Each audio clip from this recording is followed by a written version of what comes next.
I do have a short presentation that talks about our 5-year capital plan going forward for the 3 municipal airports the Airport Trust operates and maintains.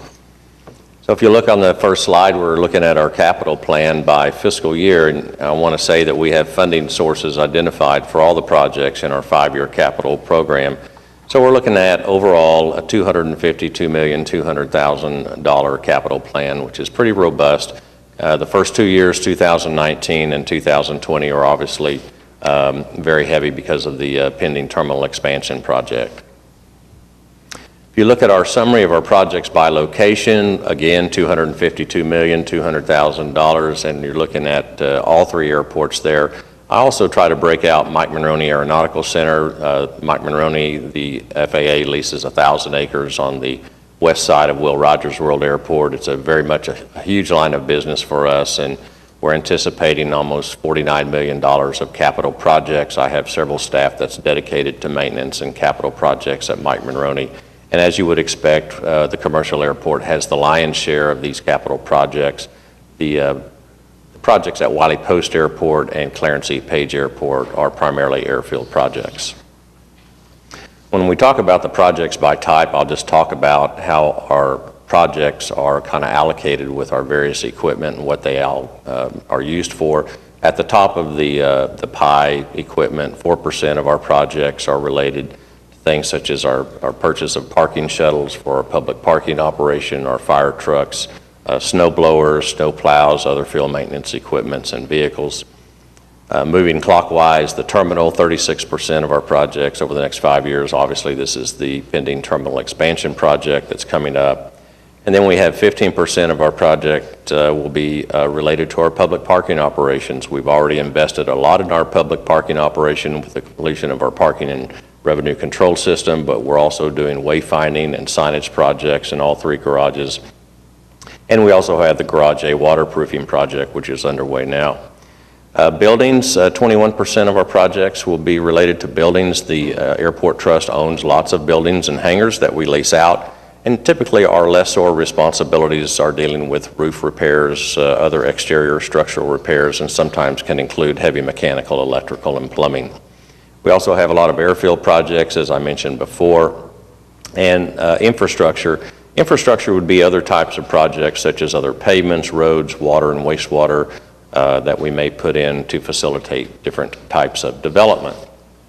When you look at the projects by funding source, again at the top of the pie we have our Federal Aviation Administration AIP grants, the Airport Improvement Program grants. These are typically grants for airfield projects.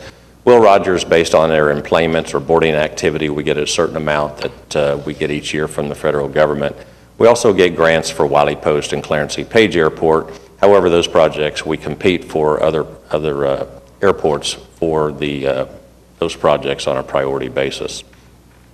I mentioned Mike Monroney being a large line of business for us. 19% of our funding will go to projects at Mike Monroney, and this is primarily an escrow account which the federal government gives us. I think it's about $13 million a year, and that is used to pay the lease and also to fund all of these projects. You have 22% of our funding source will be passenger facility charge, or the PFC. That's related to still paying off PFCs related to the last 2006 terminal expansion program, our most recently completed checked baggage inspection system, and the upcoming terminal expansion. And then 40% of our funding will come from just revenue operations from the Airport Trust, just contributing to numerous other capital projects. The CFC is related to the customer facility charge. This is related to the new rental car center. It's been operating since March of 2016. It's based on a $4.50 revenue per transaction day. We use these funds to pay the debt for the rental car center as well as the operations and maintenance for the buses and the facility. So we'll talk about some of the ongoing projects that we have coming up, just to highlight a few of those. The Will Rogers Access Road signage, we've talked to you about this project before. This is a rendering of what the new signage will be. It includes new signage on the Terminal Drive, inbound and outbound.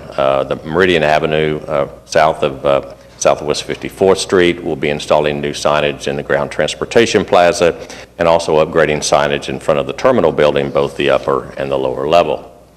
We also have a bridge deck repair that'll be underway. We've already done some repairs on the bridge deck, but we are awaiting a federal grant to do some other repairs.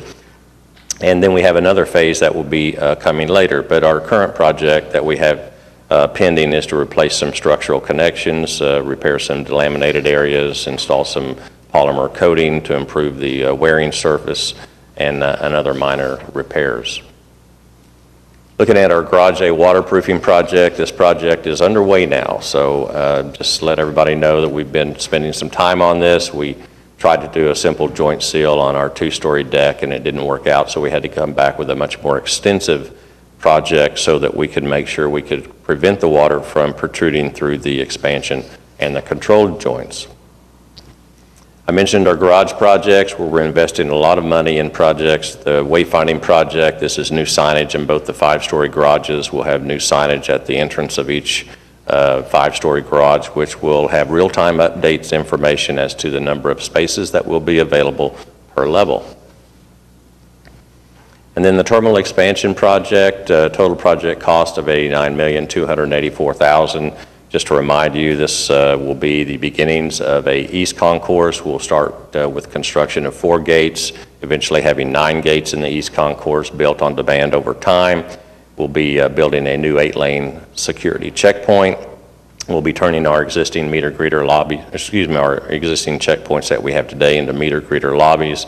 We'll be increasing the public circulation space and also adding concessions, and we will be bidding this project out in the next few months. And I might also add that on the agenda today, we'll be asking you to approve as an intent resolution to move forward with that project. We'll be bidding it out again, as I said, a little bit later, and we'll be coming back with a separate action to the trust and the city council to authorize the sale of the bonds.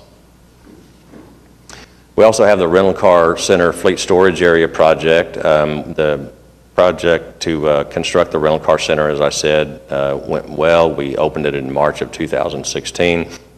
But due to the employments that we've had, growth in overall passengers and activity with the rental car center, the rental car companies have asked us to look for possible expansion of their fleet storage fleet area.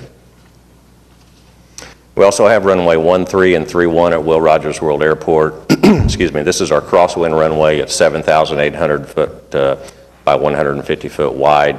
And it's a viable runway. Normally our aircraft land north and south on our parallel runways, but depending on the wind, sometimes you need the crosswind runway. This is an asphalt runway and we'll be converting that to concrete. At Wiley Post Airport, you've heard me talk over the years, we've spent a lot of money upgrading and completely overhauling the airfield at Wiley Post, and now we're in a phase 4, sequence 1 and 2 plan to do further airfield lighting and signage projects on our taxiways and do a lot of pavement rehabilitation.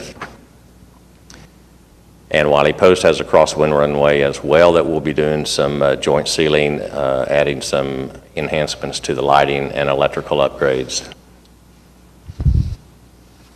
And also at Wiley Post Airport on the west parallel runway, it is only 75 foot wide, and we have a project to widen it to 100 feet. And the reason for that is it will make it a better alternate runway if the main runway ever closes down for runway maintenance or construction. And this is important for us because of the type of aircraft that are using Wiley Post are a little bit higher performance and in some cases much larger in the GA inventory fleet that's used in the airport today. And at Mike Monroney, again, you can see the significance of the projects that we do at Mike Monroney, and we have grouped all of these projects. There are too many to list, but into building improvements, various other infrastructure improvements, and electrical improvements over the next 5 years. So that's a quick and dirty on our 5-year capital plan. Be happy to answer any questions, and if there are no questions, I'd ask you to receive the plan. Just so you know the process, I'll be also taking this plan to the Planning Commission, and eventually City Council will get this plan as well. Thank you, Mr. Chairman. Thank you, Mark. Questions for Mark from the trustees? Just a brief question, Mark, on Wiley Post on the right, 17 right. So that's, what, 5,000 foot? That's long enough for jets and that kind of thing, isn't it? It is, but we're actually seeing that it's with our density altitude and with the type of aircraft, and sometimes we get into the summer heats, 5,000 with some of the aircraft that we have is pushing it. So we actually have a future project that we're contemplating to extend it to the north 1,000 feet. Good, thanks. Any other questions? Seeing none, the chairman will entertain a motion to receive the improvement plan. We have a motion to receive in a second. Any questions or comments? Seeing none, please cast your votes. And is there